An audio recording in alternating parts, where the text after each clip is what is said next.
मोदी सरकार के पास अब नई आइडिया खत्म हो गई है। ये बजट भारत की कहीं अधिक आर्थिक, सामाजिक और राजनीतिक चुनौतियों के लिए एक सवाल होके बैठा है और खास करके ये बजट गरीब तबके के लिए इसमें कुछ नहीं है। इन्फ्लेशन कंट्रोल करने के लिए भी इनका कोई समाधान, सकारात्मक कोई सलाह या कोई कदम उन्होंने नहीं दिखाया। आर्थिक इकोनॉमिक सर्वे का जो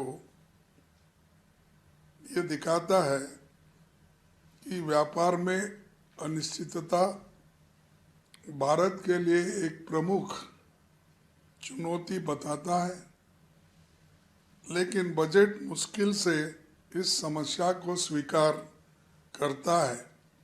इसी तरह रुपए का गिरते हुए मूल्य के निपटने की भी कोई योजना उनके पास नहीं है। भारतीय अर्थव्यवस्था का मूल संकट ठहरी हुई वेतन, कमजोर उपभोक्ता मांग और निजी निवेश में सुस्ती, लेकिन बजट में उपभोक्ता मांग के फिर से गति देने का कोई विचार नहीं दिखता। घरेलू बचत में कमी और व्यक्तिगत कर्ज के बढ़ते बोझ पर भी ध्यान नहीं दिया गया है। युवा शक्ति की तमाम पैकेजिंग के बावजूद शिक्षित युवाओं में फैली व्यापक बेरोजगारी के संकट का कोई समाधान नहीं है।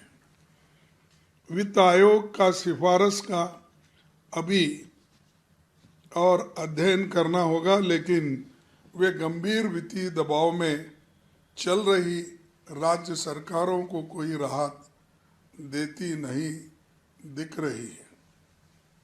असमानता ब्रिटिश राज के दौर के स्तर को पार कर गई है, इनइक्वालिटी, लेकिन बजट में इसका जिक्र तक नहीं किया गया है। न ही